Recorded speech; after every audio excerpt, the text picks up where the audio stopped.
Chapter number 3 के अंदर हम लोगों ने देखा, पहले हम लोगों ने करंट देखा, electric current is equal to delta Q by delta T। फिर हम लोगों ने देखा कि रेजिस्टेंस कैसे क्रिएट होता है। फिर हम लोगों ने रेजिस्टिविटी के बारे में पढ़ा, कंडक्टिविटी के बारे में पढ़ा।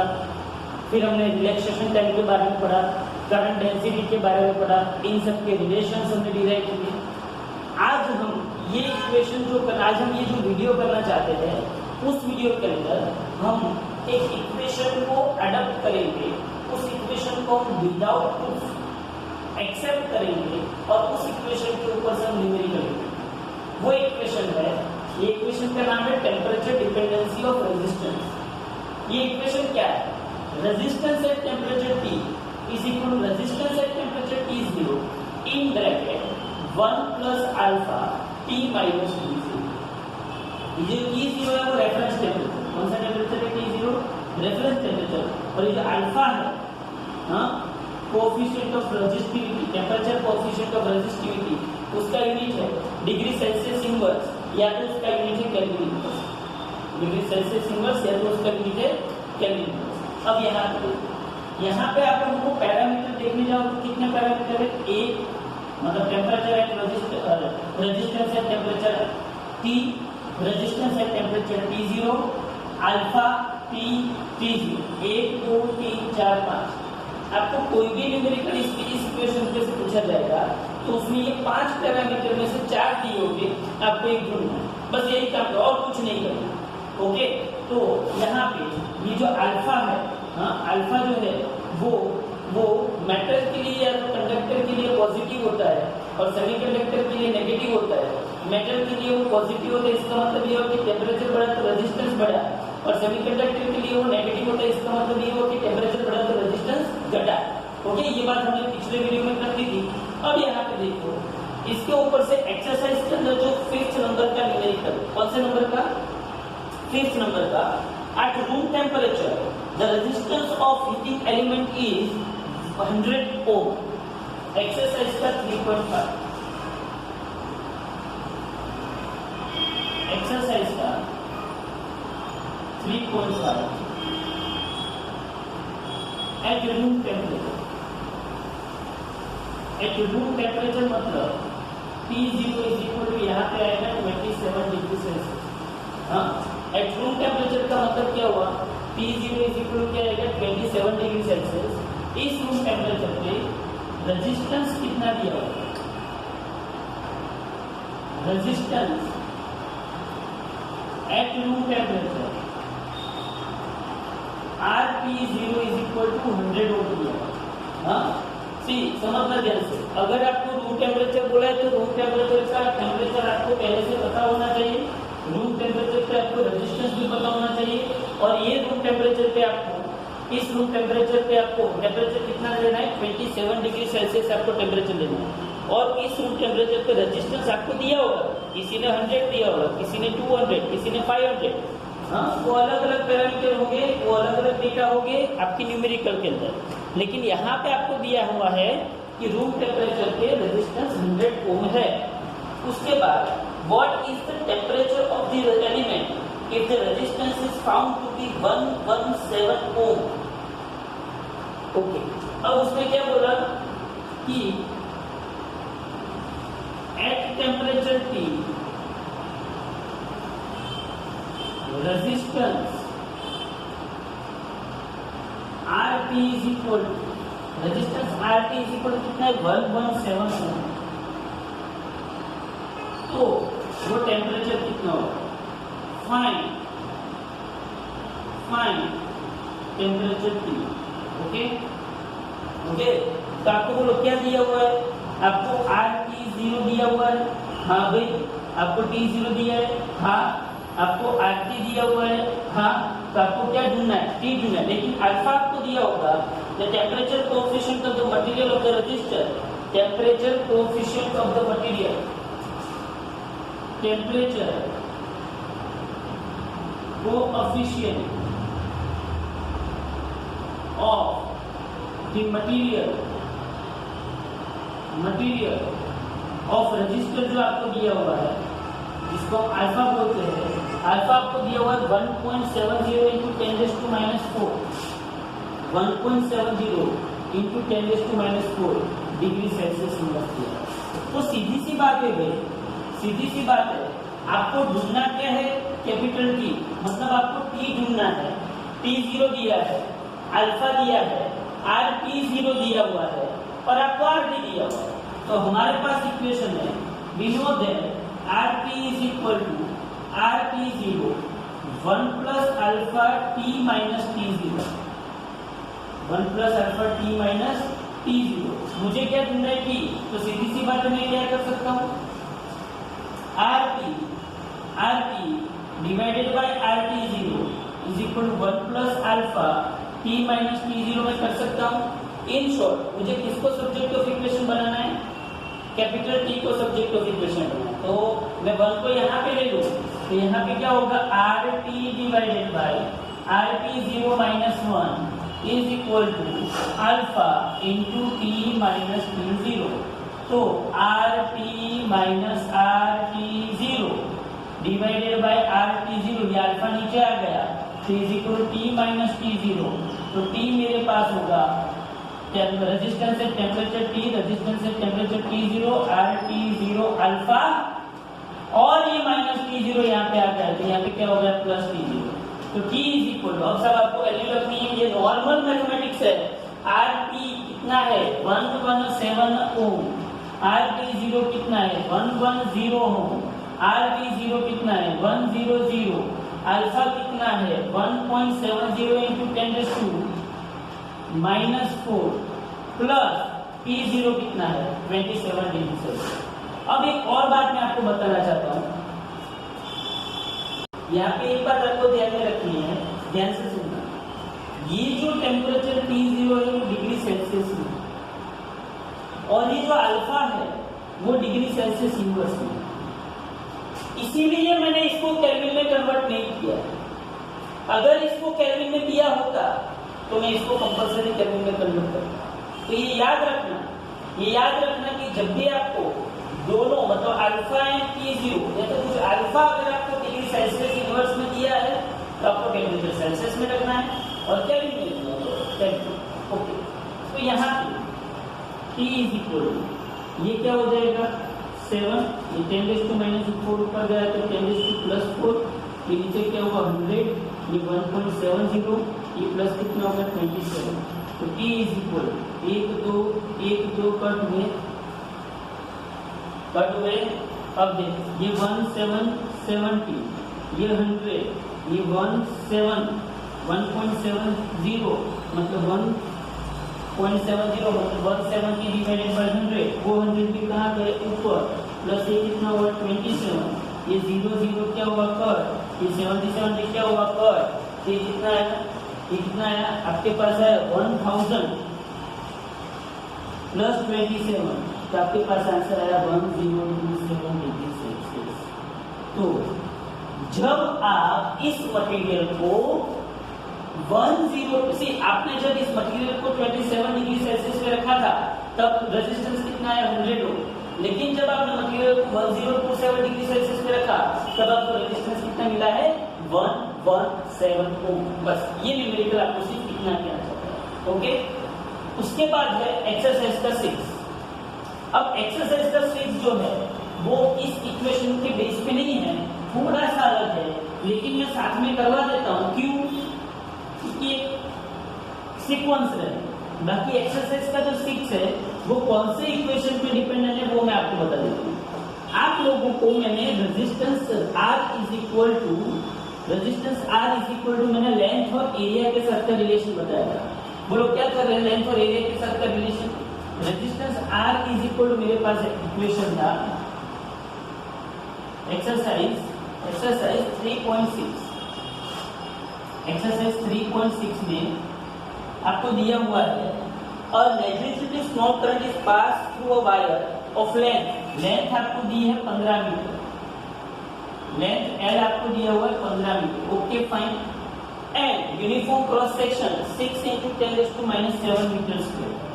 तो क्रॉस सेक्शन एरिया आपको दिया हुआ है, क्रॉस सेक्शन एरिया दिया हुआ है A इज इक्वल टू कितना दिया हुआ है? 6 × 10⁻⁷ metre square. 6 into 10⁻⁷ metre square. ये दो चीज लेंथ एंड एरिया आपको दिया हुआ है। अब आपको रेजिस्टेंस बोला हुआ है 5 ओम। उसका जब आपने रेजिस्टेंस मेजर किया, क्या मेजर किया आपने? रेजिस्टेंस मेजर किया तो आपको कितना दिया है? 5 ओम। तो find out the resistivity of that material. तो ये भी सिंपल न्यूमेरिकल है। आपको L दिया है, A दिया है, R दिया है और आपको रेजिस्टिविटी ढूंढनी है। तो आपको इक्वेशन पता है, we know that R resistance is equal to rho L by A। बोलो पता है कि नहीं? R is equal to क्या है? rho L by A। बस तो रो को सब्जेक्ट ऑफ इक्वेशन बनाओ तो क्या होगा? R A by L होगा। तो रो इज इक्वल R कितना है? 5, A कितना है? 6 into 10⁻⁷ और L कितना है? 15। तो 5 3 are 15, 3 2 are 6। तो रो आया 2 into 10⁻⁷ ओम into मीटर। रो कितना आया? 2 into 10⁻⁷ ओम into मीटर। तो ये आपके पास हो गया एक्सरसाइज का 3.6 हो गया। ओके, अब ये अलग से था इसलिए मैंने, मतलब अलग से था लेकिन इजी था इसलिए मैंने साथ में करवा दिया। इस इक्वेशन के बेस पे अब आएगा वापिस से इक्वेशन, लेकिन ये इजी था। R is equal to rho L by A normally लिखना था, इसमें कोई दिक्कत नहीं थी इसलिए मैंने साथ में करवा दिया। तो एक्सरसाइज का 3.5 हो गया, एक्सरसाइज का 3.6 हो गया। अब एक्सरसाइज का 3.7।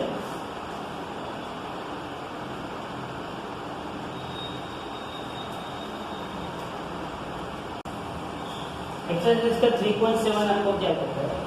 A silver wire has resistance 2.1 ohm at 27.5 degree Celsius. Silver wire, a silver wire, एक सिल्वर वायर है, उसका रेजिस्टेंस है 2.1 ओम at 27.5 डिग्री सेल्सियस। मतलब कि रेफरेंस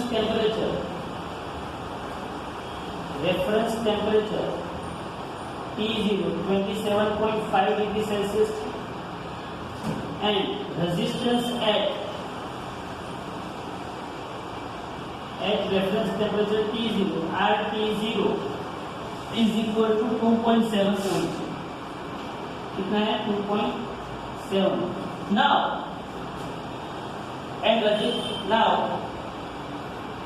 sorry 27.5 पे 2.1 है, 27.5 पे 2.1 ओम है एंड 100 डिग्री सेल्सियस पे 2.7।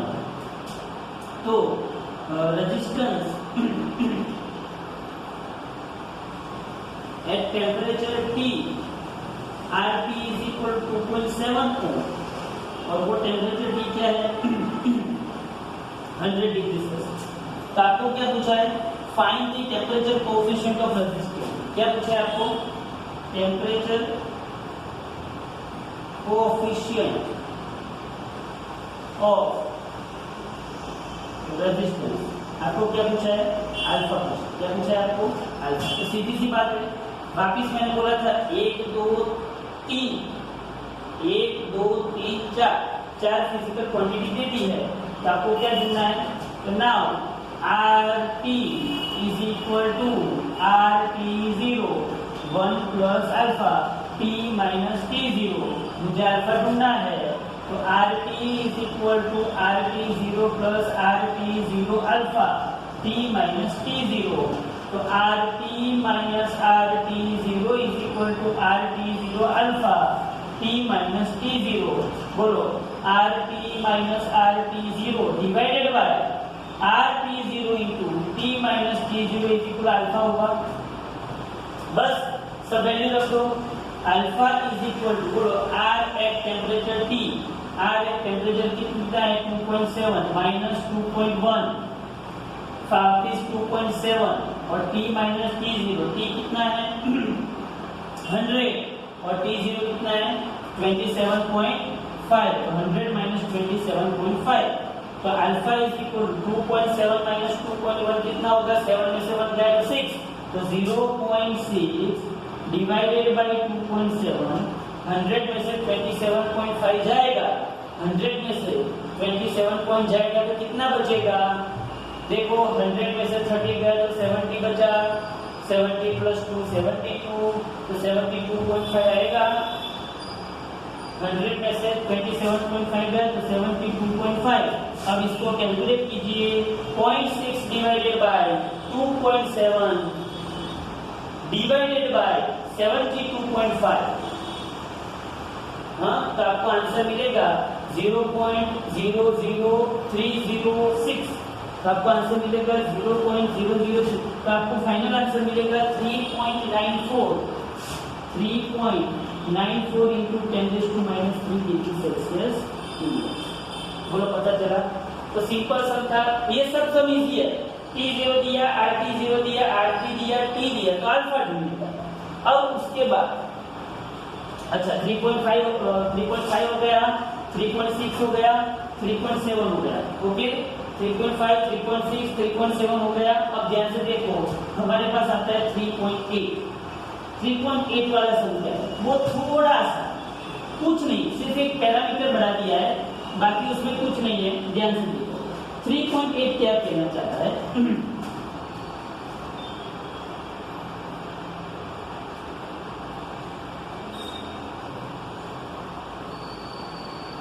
देखो, हाँ, अब ये क्वेश्चन थोड़ा अच्छा है, ध्यान से देखना क्या है इसमें। A heating element using nichrome connected to a 230 volt supply draws an initial current 3.2 ampere which settles after a few seconds to a steady current 2.8 ampere. What is the steady temperature of the heating element if the room temperature is 27 degree Celsius? Temperature को सी, पहली बात तो आपको room temperature दिया है, पहली बात तो आपको रूम टेम्परेचर कितना दिया है? Room temperature T0 = 27 degree Celsius. Room temperature को मैं क्या बोल सकता हूँ? रेफरेंस टेम्परेचर बोल सकता हूँ। पहली बात तो आपको क्या दिया हुआ है? रूम टेम्परेचर दिया हुआ है, okay. What is the steady temperature of the heating element? मतलब कि आपको हीटिंग एलिमेंट का टेम्परेचर ढूंढना है, तो आपको क्या करना है? टेम्परेचर ऑफ हीटिंग एलिमेंट आपको ढूंढना है, टेम्परेचर ऑफ हीटिंग एलिमेंट आपको ढूंढना है। तो ढूंढना ये है, और टेम्परेचर कोएफिशिएंट ऑफ रेजिस्टेंस आपको दिया हुआ है, टेम्परेचर कोएफिशिएंट ऑफ रेजिस्टेंस आपको दिया हुआ है। अल्फा कितना दिया हुआ है आपको? 1.70 into 10⁻⁴, 1.70 into 10⁻⁴ degree Celsius inverse आपको दिया हुआ है। तो देखो, रेफरेंस टेम्परेचर दिया हुआ, अल्फा दिया हुआ है, आपको टेम्परेचर ढूंढना है। अब बोलो, यहाँ पे उसने पहला जो करंट दिया है I1 दिया है, वो 3.2 एम्पियर दिया है। I1 कितना दिया हुआ है? Initial current 3.2 ampere initial current, और फाइनली वो सेटल डाउन होके कितना होता है? फाइनली वो सेटल डाउन होके कितना होता है? 2.8 एम्पियर। क्या होता है? 2.8 एम्पियर स्टेडी करंट। और वो कितना पोटेंशियल ड्रॉप करता है? तो 230 वोल्ट। अब यहाँ पे देखो, रियलिटी में ये है क्या? आप लोगों के घर में जो हीटर होता है, क्या होता है? हीटर। वो हीटर आप लोगों ने जब वो सप्लाई में लगाते हो, तो हीटर सप्लाई में से कितना वोल्टेज ड्रॉप करता है? 230। कितना लेता है? वो 230 उसको नहीं है, 230 उसने लिया। पहले टेम्परेचर कितना था? 27 डिग्री सेल्सियस। जब उसने 230 वोल्ट लिया, तब टेम्परेचर कितना था? रूम टेम्परेचर 27 डिग्री सेल्सियस, और वो टेम्परेचर जब 27 डिग्री सेल्सियस था, तब करंट कितना मिला? 3.2 एम्पियर। बाद में जब करंट बहा और हीट जनरेट हुई, तो करंट सेटल डाउन होगी, कितना हो गया? 2.8 एम्पियर।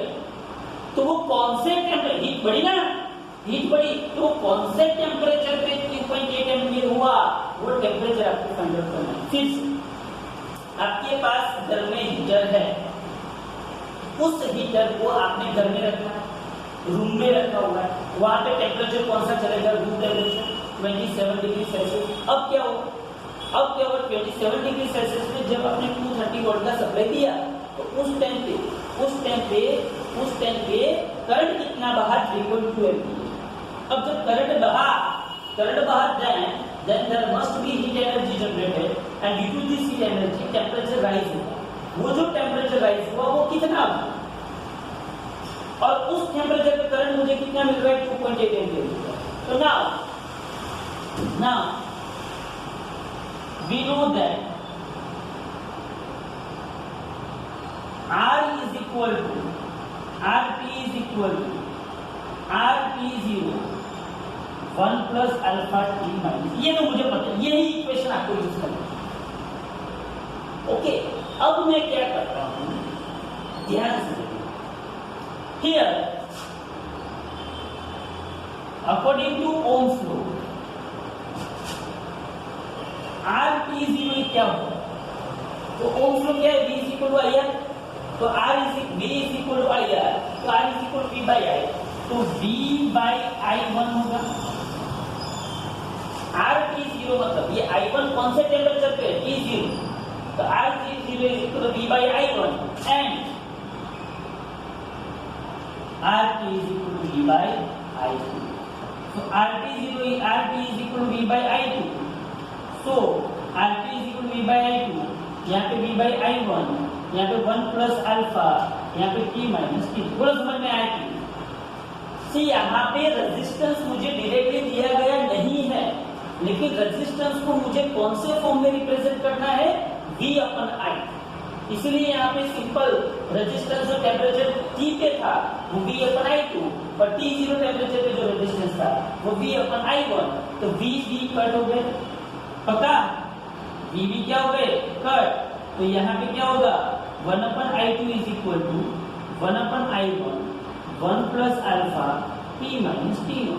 अब आपके पास देखो I1 है, I2 है, V तो गया, I1 है, I2 है, दूसरा आपके पास क्या है अल्फा है, और आपके पास क्या है T0 है, तो क्या आप T ढूंढ सकते हो, वेरी गुड, हम आराम से ढूंढ सकते हैं। तो मैं क्या कर सकता हूँ T ढूंढने, तो ये I1 जो है वो यहाँ पे लगा दूं, तो I1 upon I2 is equal 1 plus alpha T minus T0, तो I1 upon I2 minus 1 is equal to alpha T minus T0, फिर क्या करेंगे I1 minus I2 upon I1, sorry I1 minus I2 upon I2, okay, और ये alpha को भी नीचे ला दे तो अल्फा यहाँ पे आ जाएगा, तो इज इक्वल क्या होगा T माइनस T नॉट, तो T is equal to I1 minus I2 upon I2 into alpha plus T naught, सब वैल्यू रखोगे तो आपको कंप्लीटली आंसर मिलेगा। I1 कितना है बोलो 3.2 में से 2.8 गया, 3.2 में से 2.8 गया, कितना बचा 0.4, ओके, 0.4 डिवाइडेड बाय I2 मतलब 0.4 डिवाइडेड बाय 2.8 करो, 0.4 डिवाइडेड बाय 2.8 जो आता है, हाँ 0.4 डिवाइडेड बाय 2.8 जो आता है उसको वापस मल्टीप्लाई करो 10,000 से, मल्टीप्लाई करो 10,000 से, किया, उसको डिवाइड करो 1.7070 से, डिवाइड करो 1.70 से, हाँ, और उसको प्लस करो 27 से, उसको प्लस 27 से करोगे तो आपको 867 पॉइंट आ जाएगा। क्या आएगा आपका आंसर 867 डिग्री सेल्सियस। ओके, तो ये था एक्सरसाइज का 3.8। तो आपकी एक्सरसाइज जो है उसके अंदर आपको ये 4 सम है, मतलब ये 3 सम है आपको जो टेम्परेचर डिपेंडेंसी बता रहे हैं, और कोई सम इसमें है नहीं। ओके, ये एक्सरसाइज के सम है। अब आप जब अपना इलस्ट्रेशन देखोगे, मतलब कि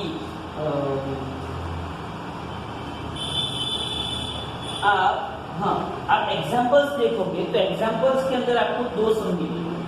हाँ, एग्जांपल के अंदर देयर आर 2 सम्स, तो उसमें एग्जांपल 3.4 हम देख लेते हैं। कौन सा, ये समझ में आ गया? ये एकदम नॉर्मल है, इसमें कुछ लेना देना नहीं है।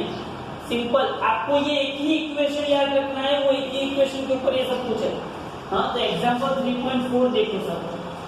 एग्जांपल 3.4, ये एक्सरसाइज के 4 हो गए, exercise 5, exercise 6, exercise 7, exercise 8, 5, 6, 7, 8।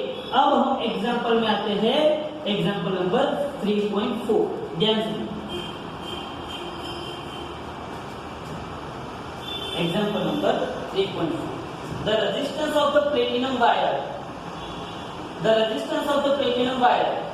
at platinum resistance thermometer at ice point पे वो वायर का रेजिस्टेंस है 5 ओम। ये बहुत ही मस्त एग्जांपल है, एग्जांपल 3.4 बहुत ही सरस एग्जांपल। पहले तो आपको आइस पॉइंट पता होना चाहिए, आइस पॉइंट आपको पता होना चाहिए 0 degree Celsius. Resistance at ice point, resistance at ice point RT0 is equal to 5 ohm है। Very good, okay. अब उसने क्या बोला, एट स्टीम पॉइंट पे 5.23 ओम है। तो ये आइस पॉइंट हो गया। अब मैं कौन सा पॉइंट लेता हूं, स्टीम पॉइंट को मैं T1 बोल देता हूं, और वो कितना है, स्टीम पॉइंट कितना है 100 डिग्री सेल्सियस। तो resistance at steam point, resistance at steam point RT1 is equal to 5.23 ohm. Very good. तो बोलो रेजिस्टेंस एट आइस पॉइंट पता है, हाँ। रेजिस्टेंस एट स्टीम पॉइंट पता है, हाँ। Ice point and steam point का टेम्परेचर। तो उसने क्या बोला है, when the thermometer is inserted into a hot bath, the resistance of the platinum wire is 5.795। मतलब समझो आप कि ये जो है वो सपोज की बर्फ है, यहाँ पे मतलब 100 डिग्री सेल्सियस टेम्परेचर है, यहाँ पे 0 डिग्री सेल्सियस है, और यहाँ पे हॉट बाथ है जिसका टेम्परेचर मुझे पता नहीं है। यहाँ पे टेम्परेचर 100 डिग्री सेल्सियस है और यहाँ पे टेम्परेचर कितना है 0 डिग्री। समझ में आया? अब जब ये थर्मोमीटर को इसमें डालते हैं तो रेजिस्टेंस कितना मिलता है 5 RT0। जब ये थर्मोमीटर को इस स्टीम पॉइंट पे डालते हैं तब मुझे टेम्परेचर कितना, रेजिस्टेंस कितना मिलता है 5.23 ओम। अगर जब मैं इसको हॉट बाथ में डालता हूँ तब मुझे टेम्परेचर कितना मिलता है 5.795 ओम। समझो आप?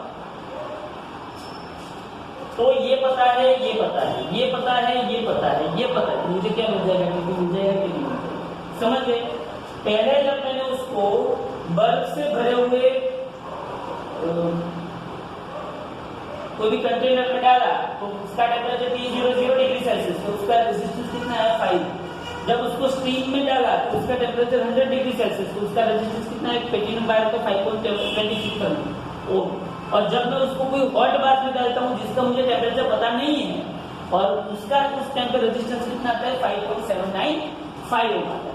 अच्छा भाई, तो मुझे ये टेम्परेचर ढूंढना है। अब ध्यान से क्या है, ध्यान से इस न्यूमेरिकल को सॉल्व करने के लिए बहुत सारी मेथड है, लेकिन एक स्टैंडर्ड मेथड जो मैं आपको बताना चाहता हूँ वो स्टैंडर्ड मेथड क्या है। ध्यान से, आपके पास इक्वेशन है RT is equal to RT0 1 plus alpha T minus T0।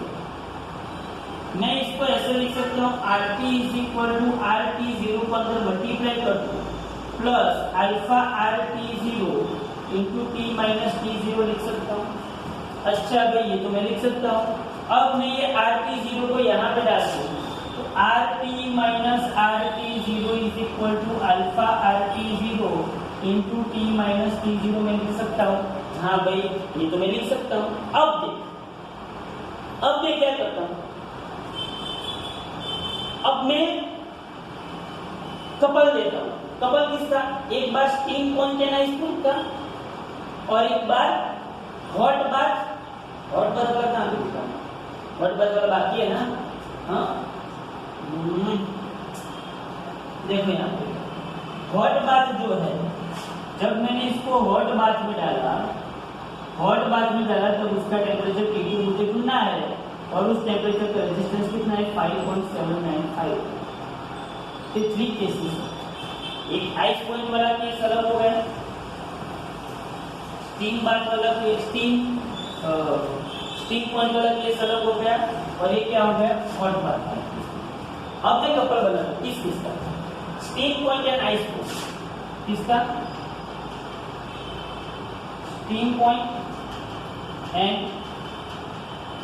Ice point. देखिए steam point and ice point, तो स्टीम पॉइंट, तो ये इक्वेशन मुझे लिखना है, तो RT1 क्या लिखिए, ये इक्वेशन को मैं क्या लिखूंगा, RT1 minus RT0 alpha RT0, बोलो इसको क्या लिखूंगा, T1 माइनस T0 लिखूंगा, इक्वेशन नंबर 1।